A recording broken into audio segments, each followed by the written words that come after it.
My name is Elena Castellanos, and 6 months ago, my husband of 15 years stood before a family court judge and declared me mentally unstable, unfit to make decisions about our children or our assets. He spoke with such conviction, such practiced authority, that even I began to question my own sanity. But when I presented my evidence to that same judge 3 weeks ago, the look of horror on her face as she reviewed my documentation made my husband lose his medical license, his reputation, and everything he thought he had secured through his manipulation. The truth, it turns out, has a way of surfacing when you stop accepting other people's definitions of your reality. Before we jump back in, tell us where you're tuning in from, and if this story touches you, make sure you're subscribed, because tomorrow I've saved something extra special for you. The morning that changed everything began like so many others, in our pristine suburban home in Meadowbrook Heights. Dr. Marcus Castellanos, respected cardiothoracic surgeon and pillar of the community, stood in our marble-appointed kitchen reviewing his schedule while I prepared breakfast for our twin daughters Sophia and Isabella. To any observer, we appeared to be the embodiment of professional success and family stability. Our home featured prominently in the annual charity home tour. Our daughters attended the most prestigious private academy in the region. My husband's surgical innovations had earned him recognition in medical journals and speaking engagements at international conferences. What those observers could not see was the systematic campaign of psychological manipulation that had been carefully constructed over more than a decade to convince me, our social circle, and eventually the legal system that I was an unstable woman whose perceptions of reality could not be trusted.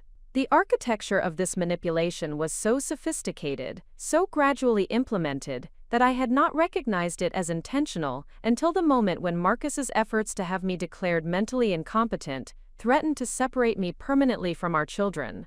Only then did I begin to understand that what I had interpreted as concern for my well-being was actually a calculated strategy to maintain complete control over our family's resources and decisions, while positioning himself as the long-suffering husband of a troubled woman.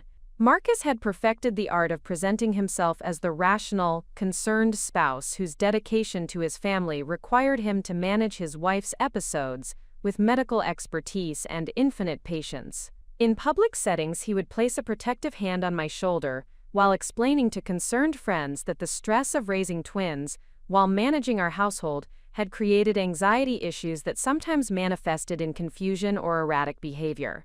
These performances were masterful in their subtlety. Marcus would never directly contradict my statements in social situations. Instead, he would offer gentle corrections delivered with the authority of medical training and the tone of loving concern. When I mentioned plans we had discussed for renovating our guest quarters, he would smile sadly and explain to our friends that I had been experiencing memory issues lately, forgetting conversations or conflating discussions we had considered but ultimately decided against. When I expressed opinions about our daughters, educational needs, or extracurricular activities, Marcus would nod supportively while quietly informing other parents that the pressure of maintaining our family's standards had created emotional instability that sometimes led to unrealistic expectations or inconsistent decision-making regarding the children's welfare.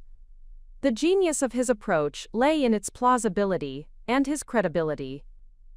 Marcus was indeed a brilliant surgeon, whose professional competence was unquestioned by colleagues and patients alike. His reputation for calm decision-making under pressure, combined with his extensive medical knowledge, made his assessments of my psychological state seem both informed and trustworthy to those who observed our interactions. More insidiously, he had created a feedback loop that reinforced his narrative while undermining my confidence in my own perceptions. When I would question his version of events, or challenge his characterizations of my behavior, he would respond with expressions of deep concern about my increasingly paranoid thinking patterns, and my growing tendency to interpret his support as somehow threatening or controlling. These conversations would typically conclude with Marcus scheduling appointments with psychiatrists or therapists, whom he had selected based on their willingness to accept his preliminary assessments of my condition. These professionals, presented with Marcus's detailed documentation of my alleged symptoms and his medical credentials supporting his observations, would often begin treatment relationships with predetermined conclusions about the nature and severity of my psychological issues. The therapeutic process became another mechanism for reinforcing Marcus's narrative rather than providing genuine support for whatever legitimate stress I was experiencing as the result of his manipulation. Sessions would focus on helping me develop better coping strategies for managing my anxiety and improving my ability to distinguish between accurate perceptions and distorted thinking patterns that were causing conflict in our marriage. Meanwhile, Marcus was systematically positioning himself as the primary decision-maker for all aspects of our family life, while creating documentation that would support his eventual petition to the court for legal authority over our assets and custody arrangements.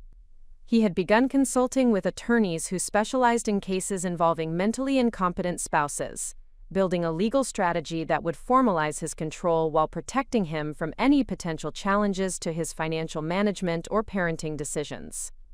The most devastating aspect of this manipulation was how it had affected my relationship with Sophia and Isabella. Marcus had gradually trained our daughters to monitor my behavior for signs of the instability he had described, encouraging them to report to him when Mommy seemed confused, or when I made statements that contradicted information they had received from him about family plans or household rules. Our daughters, who were naturally concerned about their mother's well-being and trusted their father's medical expertise, began to view me through the lens of Marcus's narrative. They would exchange worried glances when I would attempt to discuss family decisions or express opinions that differed from what their father had told them to expect. Their growing distance from me and increasing reliance on Marcus for guidance about household matters served as additional evidence for his claims about my deteriorating mental state and diminished capacity for effective parenting. The social isolation that resulted from this systematic undermining of my credibility had profound effects on my psychological and emotional well-being. Friends who had once sought my advice about their own family challenges began to treat me with the careful politeness reserved for individuals whose judgment cannot be fully trusted. Invitations to social gatherings became less frequent, and when I did attend community events, conversations would often shift toward topics that did not require my input or opinions. This isolation reinforced Marcus's narrative, while depriving me of the external perspectives and support systems that might have helped me recognize the manipulation occurring within our household. The few attempts I made to discuss my concerns with friends or family members were interpreted through the framework Marcus had established, leading to gentle suggestions that I might benefit from additional therapeutic support rather than validation of my perceptions. The financial dimensions of Marcus's strategy were particularly sophisticated, involving the gradual transfer of decision-making authority over our investments, real estate holdings, and business interests to arrangements that minimized my access and influence while maximizing his control. These changes were presented as protective measures designed to reduce the stress on me that came from managing complex financial matters during a period of psychological vulnerability. Marcus had retained financial advisors and accountants who supported his narrative about the need to shield me from decisions that might exacerbate my anxiety, while ensuring that our family's assets were managed by individuals with the expertise and emotional stability necessary for sound financial stewardship. The documentation supporting these arrangements included detailed reports from the medical and therapeutic professionals who had treated me based on Marcus's initial assessments and ongoing observations of my behavior. As the date approached for the custody hearing that would determine our daughters, living arrangements, and my legal status regarding family decisions, I found myself in a position that seemed hopeless by every conventional measure. Marcus had spent years building a comprehensive case for my mental incompetence that included medical records, therapeutic assessments, financial documentation, and testimony from community members who had observed my alleged deterioration over time. The legal representation Marcus had provided for me was carefully selected based on their willingness to work within the framework he had established, rather than challenging the fundamental premises of his petition. My attorney had advised me that contesting Marcus's characterizations of my mental state would likely be counterproductive, given the extensive documentation supporting his position and his credibility as a medical professional. However, during the months leading up to the custody hearing, I had been conducting my own investigation into the patterns I was beginning to recognize in Marcus's behavior and the systematic nature of the manipulation I had experienced. This investigation would ultimately provide the evidence that would completely reverse the dynamics of our legal proceedings and exposed the calculated campaign that had been waged against my sanity and autonomy. The documentation I had been secretly gathering included audio recordings of conversations where Marcus had explicitly acknowledged his manipulation strategies, financial records that revealed the extent of his asset transfers without my knowledge, and correspondence with medical professionals that showed his direct influence over their treatment approaches and diagnostic conclusions. More significantly, I had discovered that I was not the first woman Marcus had subjected to this treatment pattern. Through careful research into his professional and personal history, I had identified 2 previous relationships where similar manipulation tactics had been employed to discredit partners who had questioned his control or threatened his professional reputation. The evidence I had assembled painted a picture of calculated psychological abuse that had been refined over years of practice and implemented with the systematic approach that Marcus applied to his most complex surgical procedures. The documentation revealed a man who had weaponized his medical expertise and professional reputation to maintain absolute control over his personal relationships, while positioning himself as the victim of others. Mental instability. As I prepared for the custody hearing that would determine whether Marcus's campaign of manipulation would achieve its ultimate objective, I understood that I was not merely fighting for custody of my daughters or control of our assets. I was fighting to reclaim my identity and demonstrate that the capacity for clear thinking and sound judgment that had been systematically undermined could be restored through courage, preparation, and an unwavering commitment to truth. The morning of the hearing, as I reviewed the evidence that would expose Marcus's manipulation and reveal the calculated nature of his campaign against my sanity, I realized that my transformation from victim to advocate had equipped me with insights and strength that I had never possessed before experiencing his systematic attempt to erase my agency and autonomy. The woman who would walk into that courtroom was fundamentally different from the woman who had accepted Marcus's characterizations of her mental state and allowed others to make decisions about her capacity and competence. The evidence in my possession would not only vindicate my perceptions but would also demonstrate the sophisticated nature of psychological manipulation and the devastating effects it can have on individuals who are targeted by those who possess professional credibility and social authority. The judge's reaction to my documentation would prove that truth possesses a power that manipulation cannot ultimately overcome, and that courage, combined with careful preparation, can expose even the most sophisticated campaigns of deception and control. Preparing and narrating this story took us a lot of time, so if you are enjoying it, subscribe to our channel. It means a lot to us. Now back to the story. To understand how I found the resilience to endure 15 years of systematic psychological manipulation while secretly building the case that would ultimately expose my husband's calculated campaign against my sanity, you must know about the woman who shaped my understanding of what it means to persist in the face of seemingly insurmountable challenges. My grandmother, Isabella Morales, was a woman who understood that survival sometimes requires the ability to appear vulnerable, while quietly accumulating the strength necessary to overcome those who underestimate your capacity for strategic thinking and decisive action. Isabella had immigrated to this country as a young widow with 3 children and no formal education, carrying nothing but an unshakable conviction that intelligence and determination could overcome any systematic attempt to diminish her worth or limit her possibilities. She spoke fragmented English and possessed no professional credentials that would command respect from the established institutions she encountered, but she carried within herself something far more valuable: the understanding that true strength often develops in individuals who are forced to navigate hostile environments without external support or recognition.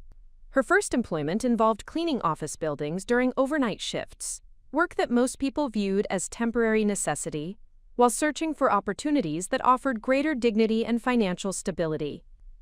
But Isabella approached her custodial responsibilities with the same strategic intensity that others might bring to executive positions. She studied the organization she served, learned about their operational challenges, observed their decision-making processes, and gradually positioned herself as an indispensable resource for solving problems that others had failed to address effectively. Within 18 months, she was managing entire cleaning operations for multiple corporate clients. Within 3 years, she had established her own service company that employed dozens of workers and maintained contracts with some of the region's most prestigious business establishments. By the time I was born, Isabella owned commercial real estate, had invested successfully in various business ventures, and was recognized throughout our community as a woman whose judgment and integrity could be trusted completely. But Isabella's most significant achievement was not financial success or business recognition. Her greatest accomplishment was developing systems for identifying and responding to individuals who attempted to manipulate or control others through psychological intimidation, professional authority, or social pressure. She had learned to recognize the patterns that characterize predatory behavior long before such concepts were widely understood or discussed in mainstream psychological literature. During my childhood, Isabella would often share stories about encounters with individuals who had attempted to exploit her perceived vulnerabilities or dismiss her concerns based on assumptions about her education, background, or capacity for understanding complex situations. These stories were not presented as complaints or expressions of victimization, but rather as educational examples that illustrated the importance of developing internal strength and strategic awareness that could not be undermined by external circumstances or other people's opinions. Isabella taught me that manipulation tactics follow predictable patterns regardless of the specific context in which they are employed.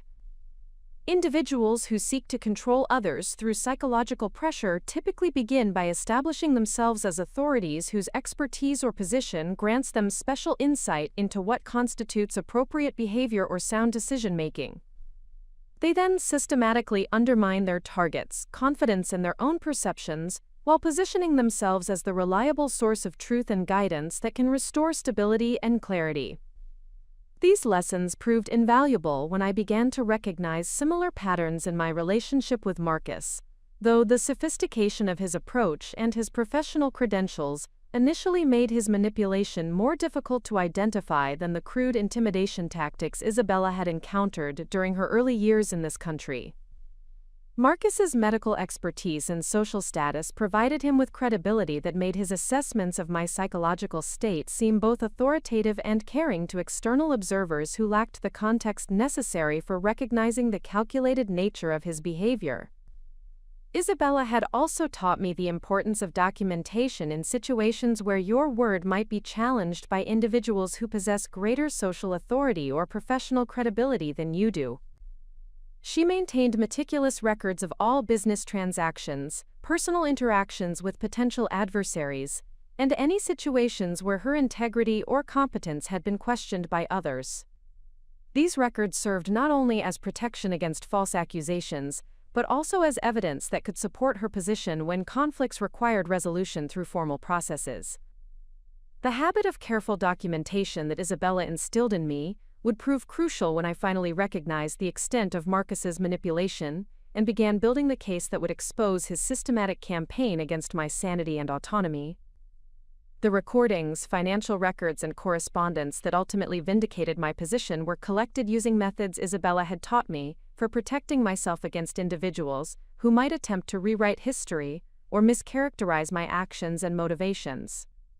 Perhaps most importantly, Isabella had demonstrated through her own example that apparent powerlessness could be transformed into strategic advantage when approached with patience, intelligence, and unwavering commitment to truth. She had allowed others to underestimate her capabilities while quietly developing the knowledge and resources necessary to achieve objectives that seemed impossible given her starting circumstances. During the years when Marcus was constructing his narrative about my mental instability, I often remembered Isabella's advice about the importance of maintaining perspective during periods when external circumstances seemed to confirm other people's negative assessments of your character or capabilities. She had taught me that temporary setbacks or challenges should be evaluated based on their long-term implications rather than their immediate emotional impact, and that strategic thinking required the ability to distinguish between appearances and underlying realities. This perspective proved essential during the numerous occasions when Marcus's manipulation tactics succeeded in convincing others that his concerns about my psychological state were legitimate and warranted. Rather than allowing these incidents to confirm my self-doubt or validate his characterizations of my mental capacity, I learned to view them as additional evidence of the systematic nature of his campaign and the sophistication of his deception strategies. Isabella's influence also shaped my understanding of the relationship between individual strength and community support. She had built her business success through careful cultivation of relationships with individuals who shared her values of integrity, hard work, and mutual respect. These relationships provided her with both emotional support during challenging periods and practical assistance when she needed to address threats to her business interests or personal welfare.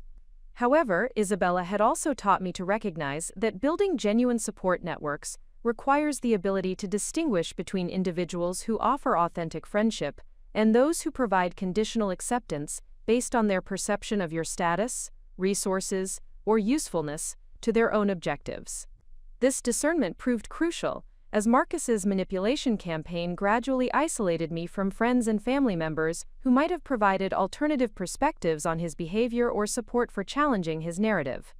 The systematic nature of this isolation became clear to me only after I began applying Isabella's analytical frameworks to my own situation.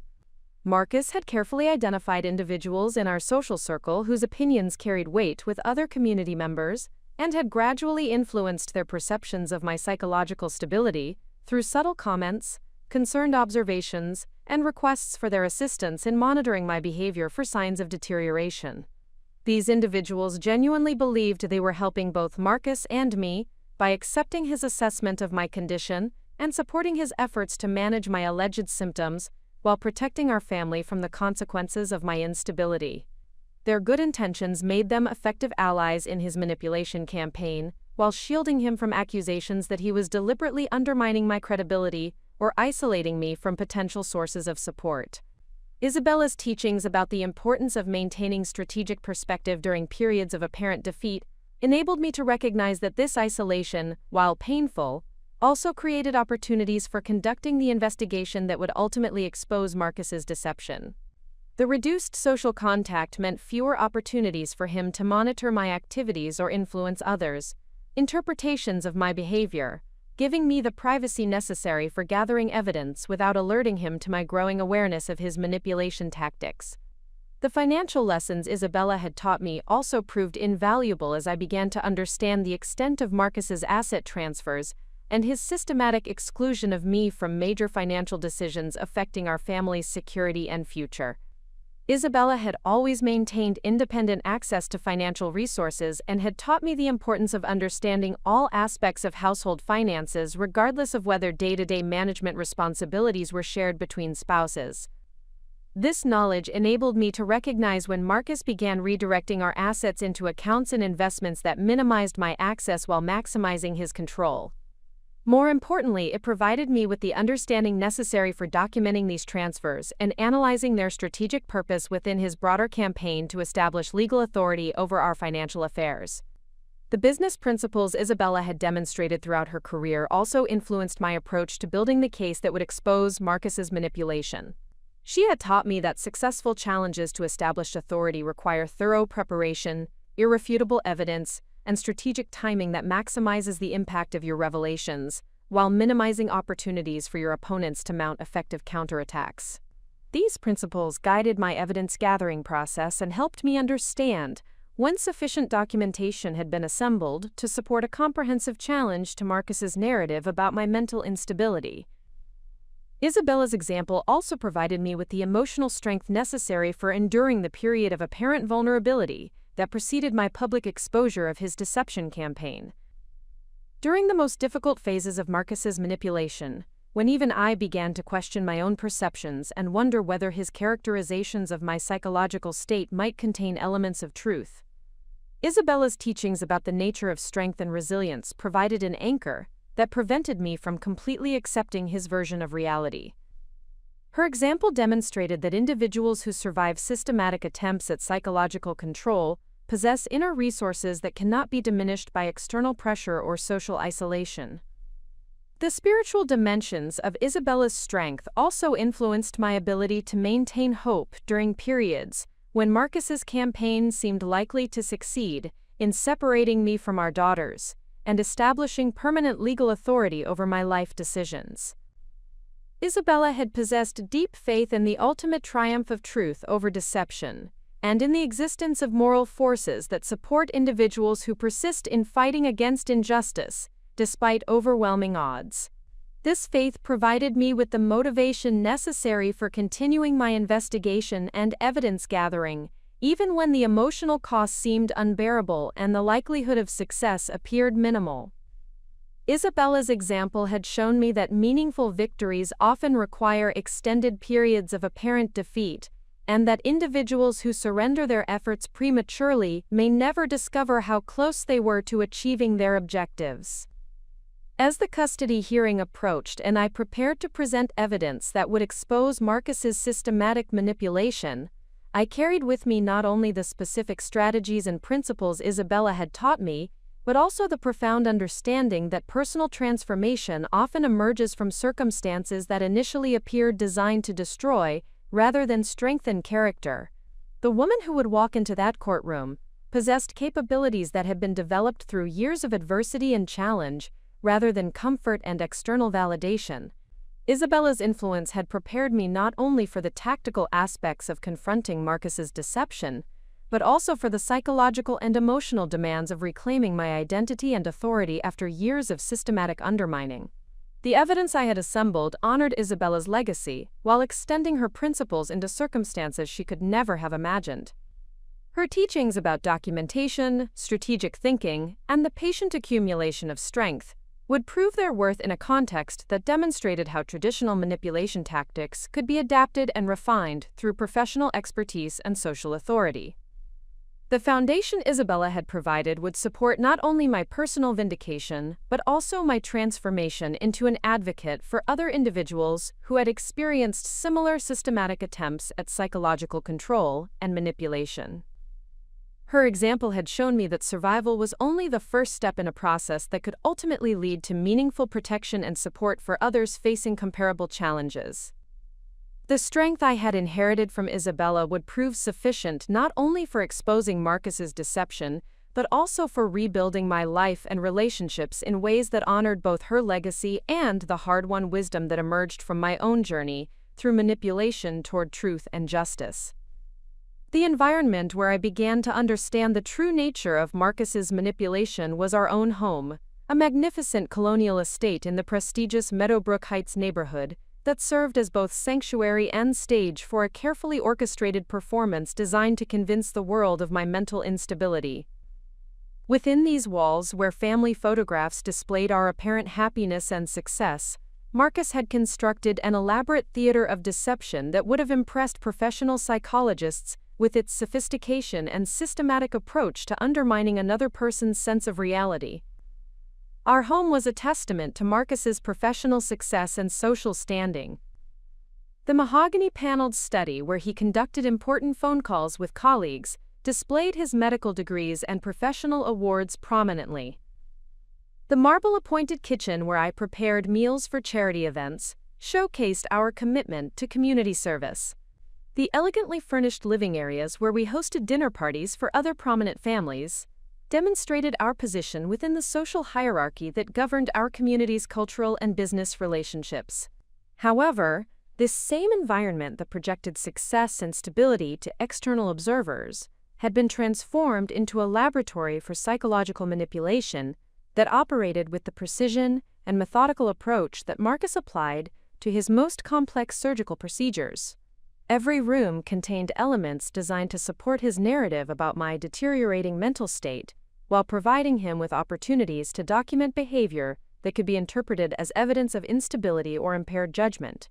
The master bedroom, which should have been a private refuge where honest communication could occur between spouses, had become a space where Marcus would conduct informal psychological assessments disguised as concerned conversations about my well-being. He would initiate these discussions during moments when I was tired or stressed, carefully steering the conversations toward topics that might elicit emotional responses he could later characterize as disproportionate or irrational. Marcus had developed sophisticated techniques for creating situations that would produce the behavioral evidence he needed to support his narrative. He would deliberately provide me with conflicting information about family schedules or social commitments, then express concerned surprise when I became confused about arrangements or appeared disorganized in my attempts to manage competing obligations. These manufactured incidents of apparent confusion would then be documented in the journal he maintained about my psychological symptoms and shared with the medical professionals who were treating me based on his preliminary assessments. The kitchen, where I spent considerable time preparing meals and managing household operations, became another venue for Marcus's manipulation strategies. He would move items from their usual locations and then express worried observations about my apparent forgetfulness when I searched for utensils or ingredients. He would make verbal commitments to attend family events or school activities, then deny having made such promises while suggesting that my insistence on arrangements we had never actually discussed might indicate memory problems or wishful thinking that was becoming difficult to distinguish from actual conversations. These incidents were particularly insidious because they occurred during routine domestic activities that provided numerous opportunities for creating confusion without obvious external cause. Marcus's medical expertise allowed him to frame these manufactured episodes as symptoms of stress-related cognitive decline that required professional attention and might indicate more serious underlying psychological conditions if left untreated. The formal dining room where we entertained guests became a stage for public demonstrations of Marcus's patient management of my alleged difficulties. During dinner parties with colleagues or friends, Marcus would gently correct statements I made about our family plans or redirect conversations when he determined that my contributions were becoming inappropriate or potentially embarrassing. These interventions were delivered with such subtle professionalism that guests typically perceived them as evidence of his loving concern rather than recognition of systematic undermining. Marcus had perfected the art of creating doubt about my reliability without directly contradicting me in ways that might appear overtly controlling or disrespectful. Instead, he would allow me to complete statements or share information, then provide additional context that subtly modified the meaning of what I had said, while positioning himself as the more authoritative source of accurate information about our family circumstances. The living room, where our daughters completed homework and we conducted family meetings about household decisions, became another environment where Marcus implemented strategies designed to undermine my parental authority while strengthening his position as the primary decision-maker whose judgment could be trusted completely. He would encourage Sophia and Isabella to bring questions about school projects or social activities to him rather than me, explaining that their mother was experiencing stress-related concentration problems that made it difficult for her to provide consistent guidance about academic or social matters. These redirections were presented as temporary measures designed to reduce pressure on me during a difficult period rather than permanent changes in our family's decision-making structure. However, the cumulative effect was to establish Marcus as the reliable parent whose advice and approval carried greater weight than mine in matters affecting our daughters' education, friendships, and extracurricular activities. The home office, where I had previously managed our family's financial affairs and community volunteer commitments, became a space where Marcus gradually assumed responsibilities that had formerly been mine, explaining to concerned friends and family members that the complexity of our financial situation and social obligations had become overwhelming for me during this period of psychological vulnerability. Marcus would express appreciation for my previous contributions to household management, while explaining that his medical expertise had helped him recognize signs of cognitive overload that might not be apparent to individuals without professional training in stress-related psychological symptoms. This transition of responsibilities was presented as a caring response to my needs rather than a strategic transfer of authority that would support his eventual legal petition for control over our assets and family decisions. The basement recreation room where our daughters spent time with friends became another venue for Marcus's documentation efforts. He would monitor my interactions with visiting children and their parents, noting instances where my behavior might be interpreted as inappropriate social boundaries, excessive emotional responses to minor conflicts, or confusion about arrangements that had been made for playdates or activities. These observations were particularly valuable for his case because they involved witnesses outside our immediate family, who might be called upon to testify about their concerns regarding my fitness as a parent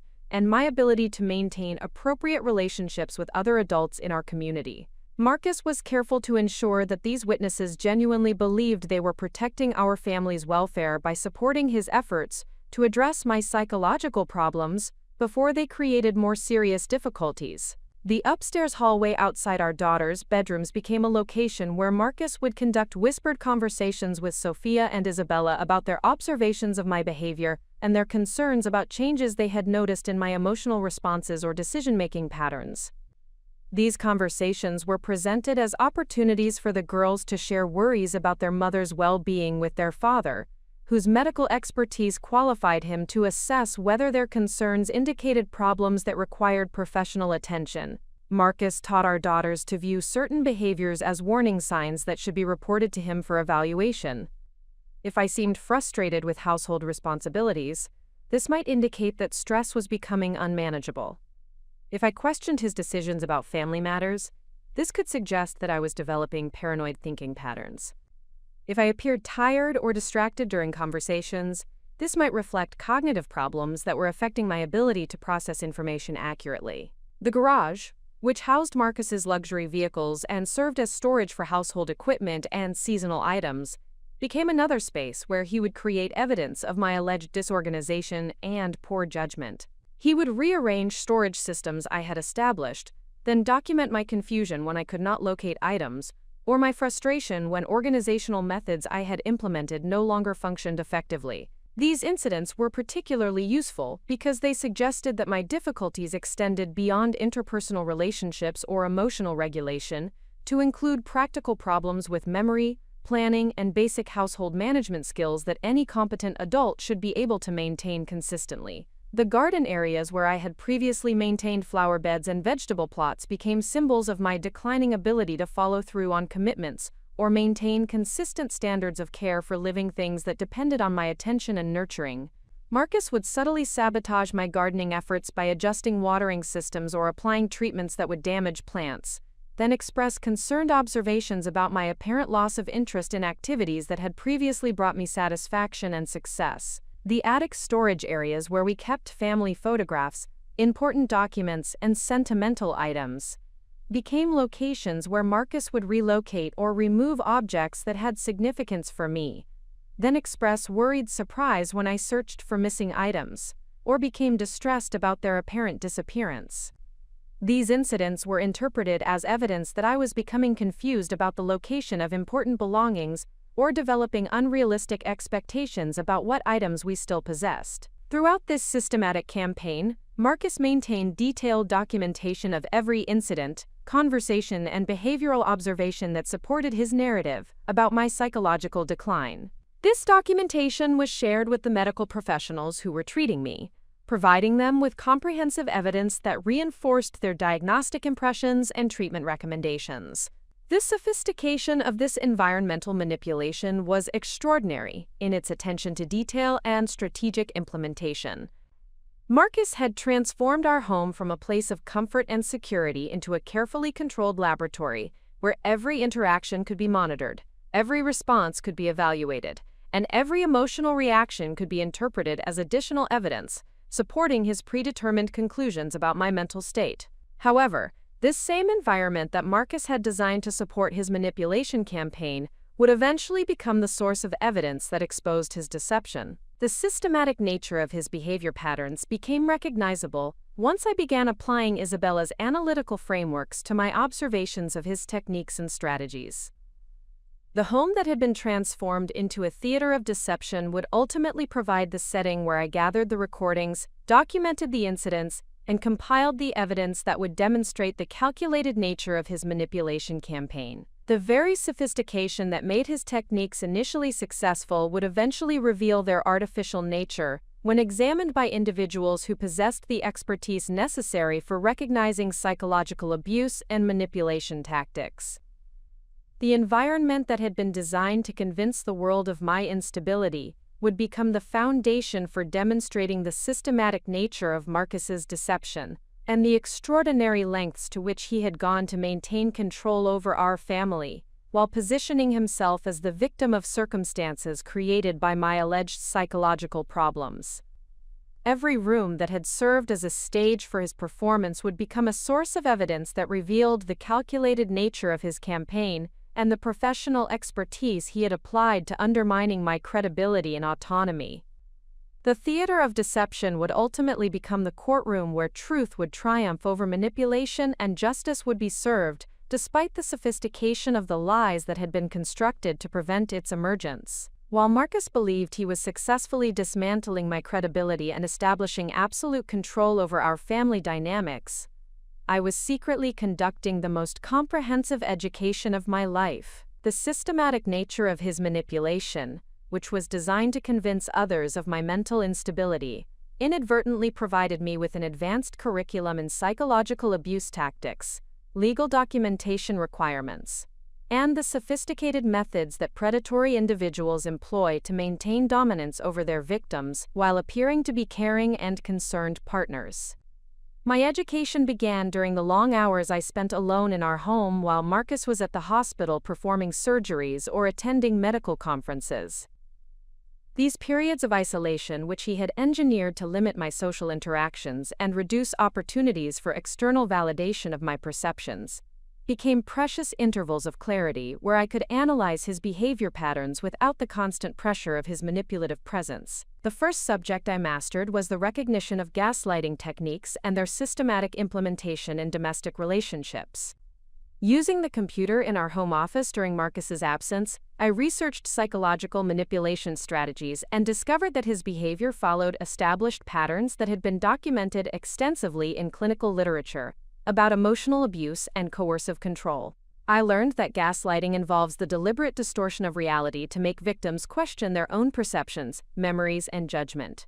The perpetrator systematically contradicts the victim's experiences while presenting alternative versions of events that position themselves as the reliable narrator, whose version of reality should be accepted without question.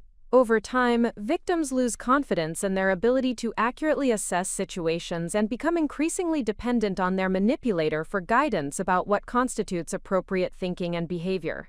This academic understanding provided me with a framework for analyzing Marcus's techniques and recognizing the calculated nature of incidents I had previously interpreted as genuine concerns about my well-being.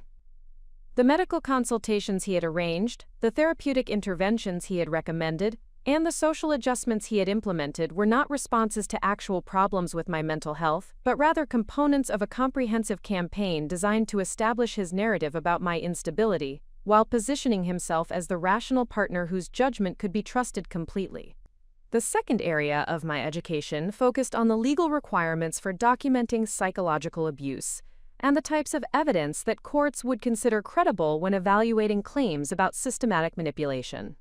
I discovered that successful challenges to gaslighting campaigns required comprehensive documentation that demonstrated patterns of behavior rather than isolated incidents, along with evidence that the alleged abuse was intentional rather than the result of misunderstandings or legitimate concerns.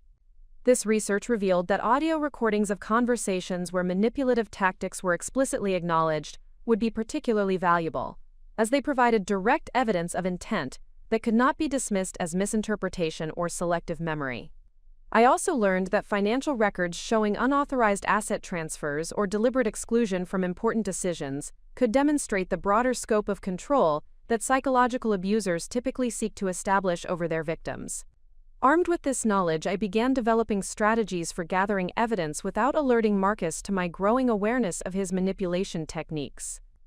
The sophisticated surveillance capabilities of modern smartphones provided me with tools for recording conversations that would capture his acknowledgement of his deception strategies while appearing to participate in normal domestic interactions. The third component of my education involved understanding the professional and social networks that Marcus had cultivated to support his narrative about my mental instability.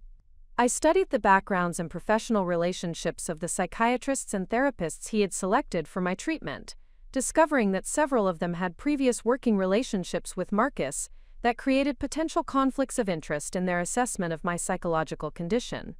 I learned that one of the psychiatrists Marcus had recommended had collaborated with him on research projects related to stress-induced cognitive decline in medical families. Another therapist had provided expert testimony in custody cases involving allegations of parental mental incompetence, consistently supporting the positions of medical professionals who claimed their spouses were unfit for shared decision-making responsibilities. This research revealed that Marcus had not randomly selected mental health professionals for my treatment, but had instead carefully chosen individuals whose professional relationships with him and philosophical approaches to family psychology would predispose them to accept his preliminary assessments and recommendations for managing my alleged symptoms. The fourth area of my secret education involved developing expertise in financial analysis and asset protection strategies, that would enable me to understand the full scope of Marcus's control over our family resources. Using online courses and professional development materials, I learned to analyze investment portfolios, real estate holdings, and business interests in ways that would reveal unauthorized transactions and systematic exclusion from important financial decisions. This education proved crucial when I began examining our family's financial records and discovered the extent to which Marcus had restructured our assets to minimize my access and maximize his control. The documentation I gathered during this analysis would eventually provide compelling evidence that his claims about protecting me from financial stress were actually mechanisms for ensuring his complete authority over resources that should have been managed jointly. The fifth component of my hidden curriculum focused on understanding the professional standards and ethical requirements that governed Marcus's medical practice, particularly regarding conflicts of interest and the appropriate boundaries between professional expertise and personal relationships. I studied medical ethics guidelines and discovered that his use of professional relationships to influence my psychiatric treatment violated several ethical principles regarding patient autonomy and informed consent. This research revealed that Marcus had leveraged his professional reputation and medical expertise in ways that exceeded appropriate boundaries, essentially practicing medicine on his own spouse through proxy relationships with other healthcare providers who were relying on his clinical assessments, rather than conducting independent evaluations of my psychological condition. The sixth area of study involved learning about the legal processes associated with custody disputes and competency determinations, including the types of evidence that courts typically considered when evaluating claims about parental fitness and decision-making capacity. I discovered that judges were generally skeptical of allegations that appeared to be motivated by relationship conflicts rather than genuine concerns about child welfare, but that systematic documentation of problematic behavior could overcome this skepticism when the evidence was comprehensive and credible. This legal education helped me understand that successfully challenging Marcus's petition for custody and financial control would require more than demonstrating that his claims about my mental state were exaggerated or unfounded. I would need to prove that his allegations were deliberately false, and that his actions constituted a systematic campaign of psychological abuse designed to gain legal authority over our family while damaging my reputation and relationship with our daughters. The seventh component of my education involved developing skills in investigative research that would enable me to uncover information about Marcus's previous relationships and professional conduct that might reveal patterns of manipulative behavior extending beyond our marriage. Using public records, professional databases, and social media research techniques, I began investigating his personal and professional history for evidence that might support my claims about his character and methods. This investigation yielded significant discoveries about Marcus's relationships with previous partners and colleagues that suggested a pattern of controlling behavior and systematic undermining of individuals who questioned his authority or threatened his professional image. The evidence I uncovered would eventually provide crucial context for understanding our situation within a broader pattern of predatory behavior, rather than as an isolated incident of marital conflict. The eighth area of my secret curriculum focused on understanding trauma responses and psychological recovery processes that would help me maintain emotional stability while conducting my investigation and preparing for legal proceedings. I studied resilience research and therapeutic techniques that could be applied independently to manage the stress of living with ongoing manipulation while building the case that would expose Marcus's deception. This psychological education proved essential for maintaining the emotional equilibrium necessary for strategic thinking and effective evidence gathering, while enduring continued exposure to Marcus's manipulation tactics. The coping strategies I developed enabled me to participate in family activities and social interactions without revealing my growing awareness of his campaign or my preparation for challenging his narrative. The ninth component involved mastering technology tools and digital security measures that would protect my evidence gathering from discovery while ensuring that the documentation I collected would be admissible in legal proceedings. I learned about cloud storage systems, encrypted communication methods, and digital forensics techniques that would preserve the integrity of recordings and documents while preventing Marcus from accessing or tampering with evidence that could expose his manipulation strategies. This technical education proved crucial for maintaining the secrecy necessary for effective investigation while building a comprehensive database of evidence that could withstand legal scrutiny and demonstrate the systematic nature of Marcus's psychological abuse campaign. The 10th and most significant aspect of my hidden education involved developing a deeper understanding of my own strength, intelligence, and capacity for strategic thinking under extreme pressure. As I progressed through my investigation and evidence gathering, I discovered intellectual capabilities and emotional resilience that I had not previously recognized or fully developed. The woman who had entered our marriage assuming that Marcus's medical expertise and professional success qualified him to make important decisions about our family's welfare was being transformed into an individual capable of conducting sophisticated investigations, analyzing complex legal and financial situations, and developing strategic responses to psychological manipulation that rivaled the sophistication of the tactics being employed against her.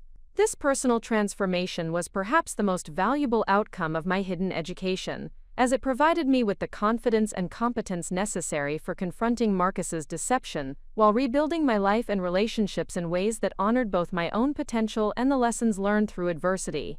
The comprehensive nature of this secret education prepared me not only for the specific challenges of exposing Marcus's manipulation, but also for the broader life changes that would result from reclaiming my autonomy and establishing my credibility as a competent individual whose perceptions and judgment could be trusted completely.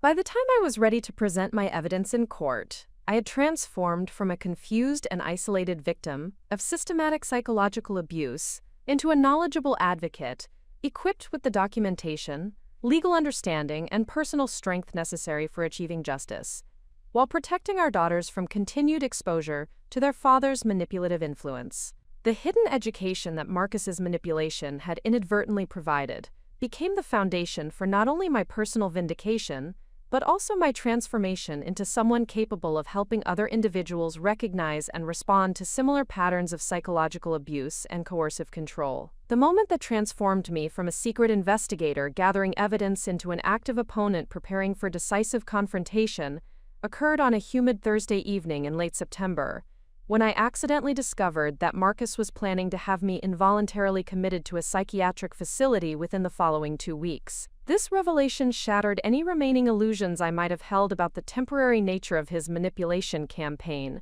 and forced me to confront the reality that his ultimate objective was not merely to control our family dynamics but to permanently remove me from any position where I could challenge his authority or expose his deception.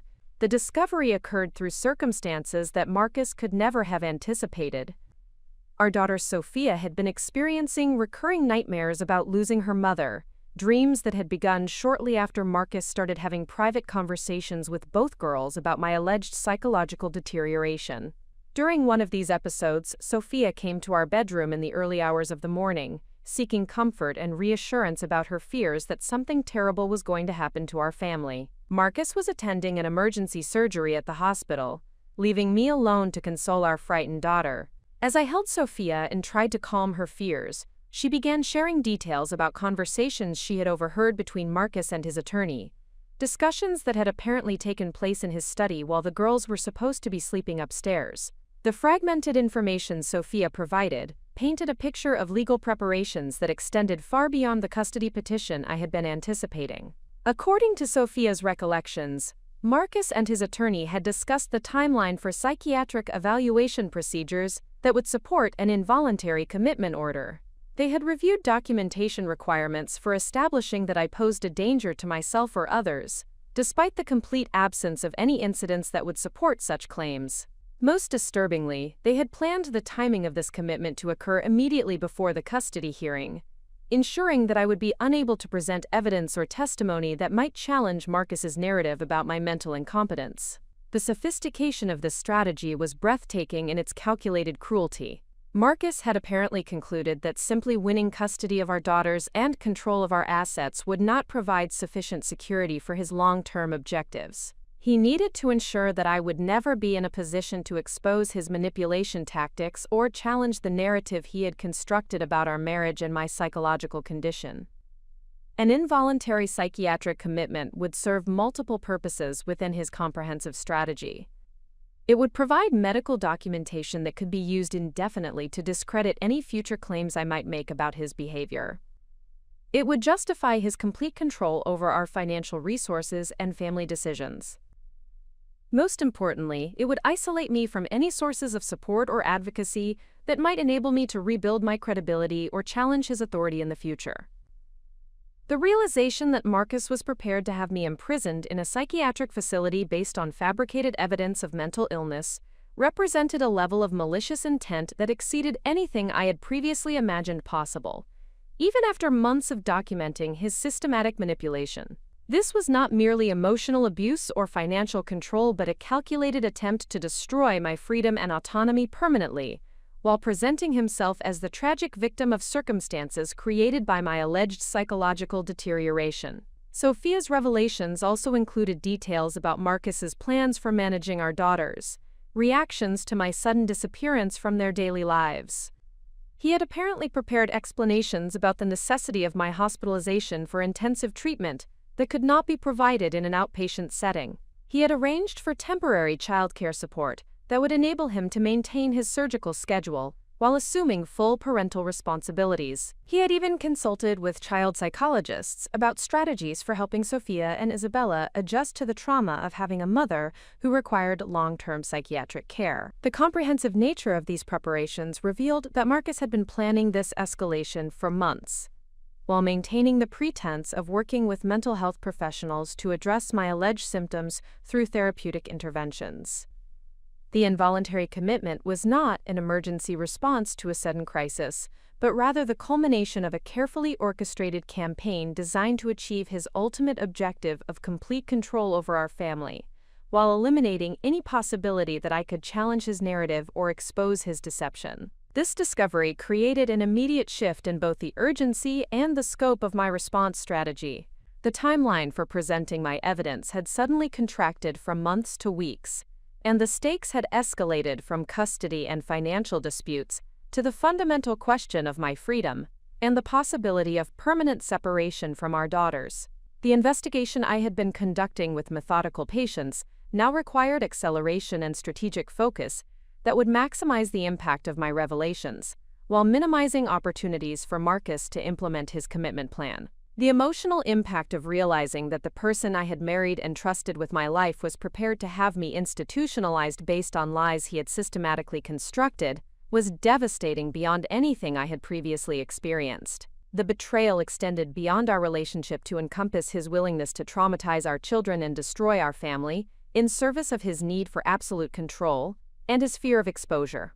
However, this emotional devastation was accompanied by a crystalline clarity about the true nature of our situation and the necessity for decisive action.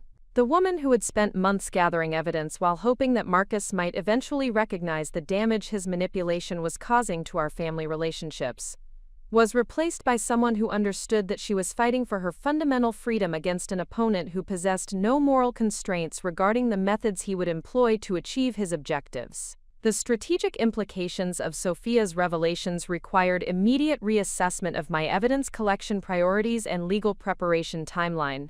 I realized that simply documenting Marcus's manipulation tactics would no longer be sufficient for protecting myself and our daughters from his escalating campaign. I needed to expose not only the systematic nature of his psychological abuse but also the criminal intent behind his plans for involuntary commitment based on fabricated evidence of mental illness.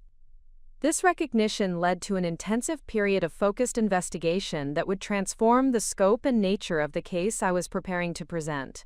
The evidence I had already gathered about Marcus's manipulation techniques would now serve as the foundation for demonstrating a pattern of behavior that culminated in his planned use of the psychiatric system as a weapon for permanently silencing and controlling his victim. I began researching the legal requirements for involuntary psychiatric commitment and discovered that the process Marcus was planning to initiate would require documentation of specific incidents where I had demonstrated danger to myself or others. Since no such incidents had occurred, this documentation would necessarily be fabricated or deliberately mischaracterized to meet the legal criteria for involuntary treatment.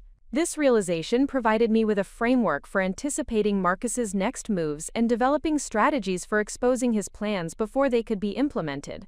I understood that he would need to create or manufacture incidents that could be presented as evidence of dangerous behavior, giving me opportunities to document his efforts at fabrication while building my case about the systematic nature of his deception campaign. The psychological impact of understanding that Marcus viewed me not merely as a spouse to be controlled but as an obstacle to be permanently eliminated required significant internal adjustment of my strategic thinking and emotional preparation. I could no longer approach our conflict as a marital dispute or custody disagreement, but needed to prepare for what amounted to a fight for my freedom against someone who possessed professional credentials and social authority that could be weaponized against me. The discovery also forced me to confront the reality that Marcus's manipulation of our daughters was far more extensive and damaging than I had previously understood. His private conversations with Sophia and Isabella were not merely attempts to influence their perceptions of my psychological condition, but components of a comprehensive strategy for ensuring their cooperation with his plans for my involuntary commitment and their acceptance of my permanent absence from their lives.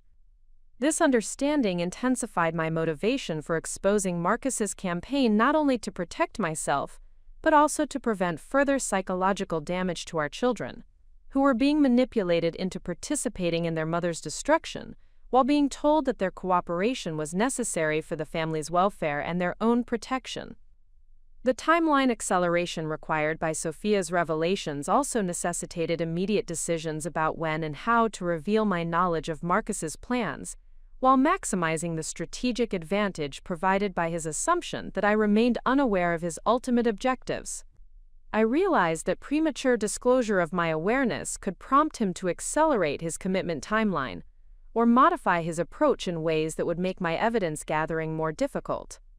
However, continued silence carried the risk that Marcus might successfully implement his involuntary commitment plan before I could present my evidence or alert legal authorities to the systematic nature of his deception campaign. The balance between strategic patience and necessary urgency required careful calculation of timing that would maximize the effectiveness of my revelations, while ensuring my continued freedom to present evidence and testimony. The catalyst moment provided by Sophia's revelations had transformed my understanding of both the scope of Marcus's manipulation and the urgency required for my response strategy. The woman who had been secretly gathering evidence of psychological abuse was now preparing to expose a comprehensive criminal enterprise that involved fraud, conspiracy, and planned false imprisonment implemented through abuse of professional relationships and institutional authority. The evidence I had been collecting through careful observation and documentation would now serve as the foundation for a much larger case that would demonstrate not only Marcus's systematic manipulation of our family dynamics, but also his willingness to abuse the psychiatric system and legal processes to achieve permanent control over his victims while eliminating any possibility of accountability for his actions. The transformation from victim to advocate that had been developing gradually through months of investigation and analysis was now complete. The catalyst moment had provided the final piece of understanding necessary for recognizing the true nature of what I was confronting, and the comprehensive response strategy that would be required for protecting not only myself, but also our daughters, from continued exposure to Marcus's escalating manipulation and abuse. The battle ahead would test everything I had learned about documentation, legal strategy, and psychological resilience, but the clarity provided by understanding Marcus's ultimate objectives had equipped me with the motivation and strategic focus necessary for exposing his deception campaign, while protecting our family from the devastating consequences of his success. The morning after discovering Marcus's plan for my involuntary commitment, I faced my first direct challenge to his manipulation campaign when Dr. Patricia Whitman, the psychiatrist he had selected for my ongoing treatment, called to schedule what she described as an urgent evaluation session to assess my current psychological state and determine appropriate intervention strategies. The timing of this call, occurring less than 24 hours after Sophia's revelations about the commitment timeline, confirmed that Marcus was accelerating his implementation schedule, and that my window for strategic response was contracting more rapidly than I had anticipated. Dr. Whitman's voice carried an undertone of professional concern that immediately alerted me to the serious nature of this appointment. She explained that Marcus had contacted her the previous evening to report significant changes in my behavior patterns that suggested possible escalation of my psychological symptoms requiring immediate clinical assessment. According to her summary of Marcus's report, I had been exhibiting increased paranoid thinking, emotional volatility, and concerning statements about feeling persecuted by family members and medical professionals who were trying to help me. The sophistication of Marcus's fabrication was immediately apparent. He had apparently provided Dr. Whitman with specific examples of recent incidents where my behavior had allegedly demonstrated dangerous instability, including episodes of angry outbursts directed toward our daughters, irrational accusations about his professional colleagues conspiring against our family, and expressions of self-harm ideation during periods of emotional distress. Every detail Marcus had reported to Dr. Whitman was either completely fabricated or represented a deliberate distortion of normal interactions and conversations that had occurred within our household. The angry outbursts he described were actually moments when I had expressed frustration about household management issues or concerns about our daughter's academic performance. The accusations about conspiracy involved questions I had raised about the coordination between various medical professionals, treating me without my full understanding of their communication protocols. The self-harm ideation was apparently based on casual comments I had made about feeling exhausted or overwhelmed by the demands of managing our family responsibilities. However, when filtered through Marcus's medical expertise and presented within the framework of his established narrative about my psychological deterioration, these normal expressions of stress and concern had been transformed into clinical symptoms that supported his claims about my dangerous mental instability and the urgent need for intensive psychiatric intervention. The realization that Marcus was prepared to fabricate specific incidents of dangerous behavior represented a fundamental escalation in the sophistication and malicious intent of his manipulation campaign. He was no longer simply characterizing my normal emotional responses as symptoms of psychological problems, but was actively creating false documentation that could be used to justify involuntary commitment proceedings. This recognition required immediate strategic adjustment of my response approach. I could no longer afford to continue my passive evidence gathering, while hoping to expose Marcus's deception through gradual accumulation of documentation. The appointment with Dr. Whitman represented a critical juncture where Marcus's fabricated narrative would either be challenged through my presentation of contradictory evidence or reinforced through my acquiescence to his characterizations of my mental state. The decision to directly confront Whitman with evidence of Marcus's systematic manipulation required careful consideration of both the potential benefits and risks involved in revealing my awareness of his deception campaign. Successful confrontation could disrupt his timeline for involuntary commitment, while beginning the process of establishing my credibility as a reliable narrator whose perceptions and documentation could be trusted by medical and legal professionals. However, premature revelation of my evidence could also prompt Marcus to accelerate his implementation timeline or modify his approach in ways that would make my subsequent legal challenge more difficult. Additionally, if Dr. Whitman remained committed to Marcus's narrative despite contradictory evidence, my direct challenge could be characterized as additional confirmation of the paranoid thinking patterns and resistance to treatment that he had described in his reports about my psychological condition. After careful analysis of the strategic implications, I concluded that the appointment with Dr. Whitman represented both my best opportunity for disrupting Marcus's commitment timeline and my most significant risk for premature exposure of my investigation and evidence-gathering activities. The decision to proceed with direct confrontation was based on my assessment that the risks of continued passive response exceeded the dangers associated with revealing my awareness of Marcus's systematic manipulation. The preparation for this confrontation required intensive organization of the evidence I had gathered during months of secret investigation, with particular focus on documentation that would demonstrate the fabricated nature of Marcus's recent reports to Dr. Whitman about dangerous behavioral incidents. The audio recordings I had collected included conversations where Marcus explicitly acknowledged his manipulation strategies and discussed his plans for using psychiatric evaluation as a weapon against me. The financial documentation I had compiled revealed the systematic asset transfers and decision-making exclusions that supported my claims about Marcus's broader campaign for control over our family resources. The research I had conducted into his professional relationships with medical colleagues treating me provided evidence of conflicts of interest that compromised the independence and objectivity of their clinical assessments.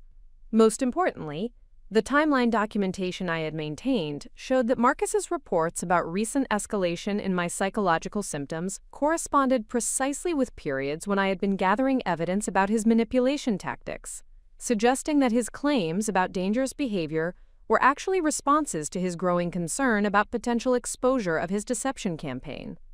The appointment with Dr. Whitman took place in her office at the Riverside Psychiatric Associates building, a modern medical facility that projected professional competence and clinical authority. The environment was designed to reinforce the power dynamic between medical professional and patient, with Dr. Whitman positioned behind an imposing desk while I was directed to a lower chair that required me to look upward when making eye contact during our conversation. Dr. Whitman began the session by expressing her concern about the reports she had received from Marcus regarding recent changes in my behavior and emotional stability. Her tone was carefully modulated to convey both professional authority and personal compassion, creating an atmosphere where resistance to her guidance could be interpreted as additional evidence of the psychological problems that had necessitated this urgent evaluation. However, rather than responding to her questions about my recent emotional state and behavioral patterns, I immediately presented her with a comprehensive folder containing the evidence I had gathered about Marcus's systematic manipulation campaign. The documentation included audio recordings of conversations where Marcus acknowledged his deception strategies, financial records showing unauthorized asset transfers, and research demonstrating conflicts of interest in my previous psychiatric evaluations. The impact on Dr. Whitman was immediate and profound. As she reviewed the audio recordings and supporting documentation, her expression shifted from professional concern to recognition that she had been manipulated into participating in a sophisticated campaign of psychological abuse. The evidence clearly demonstrated that Marcus's reports about my behavioral problems were fabricated, and that his medical expertise had been weaponized to create false clinical impressions that supported his broader strategy for gaining control over our family. Dr. Whitman's initial response was one of professional embarrassment, combined with genuine concern about the ethical implications of her unwitting participation in Marcus's manipulation campaign. She acknowledged that the evidence I had presented fundamentally contradicted everything Marcus had reported about my psychological condition, and raised serious questions about the validity of all previous assessments that had been based on his observations and recommendations. However, Dr. Whitman also expressed concern about the legal and professional ramifications of acknowledging that she had been deceived by a colleague whose medical reputation and expertise had provided credibility for his false reports about my mental state. The admission that her clinical judgment had been compromised by Marcus's manipulation could potentially affect her professional standing and raise questions about her competence to evaluate other patients whose treatment had been influenced by similar professional relationships. The complexity of Dr. Whitman's position required careful management of the conversation to ensure that her legitimate concerns about professional consequences did not prevent her from acknowledging the evidence and providing support for my efforts to expose Marcus's deception campaign. I emphasized that her willingness to recognize the manipulation and adjust her clinical assessment based on new evidence demonstrated professional integrity rather than clinical incompetence. More importantly, I explained that her documentation of Marcus's deception tactics and fabricated reports would provide crucial professional testimony that could protect other potential victims from similar manipulation, while establishing clear evidence of criminal intent behind his systematic abuse campaign.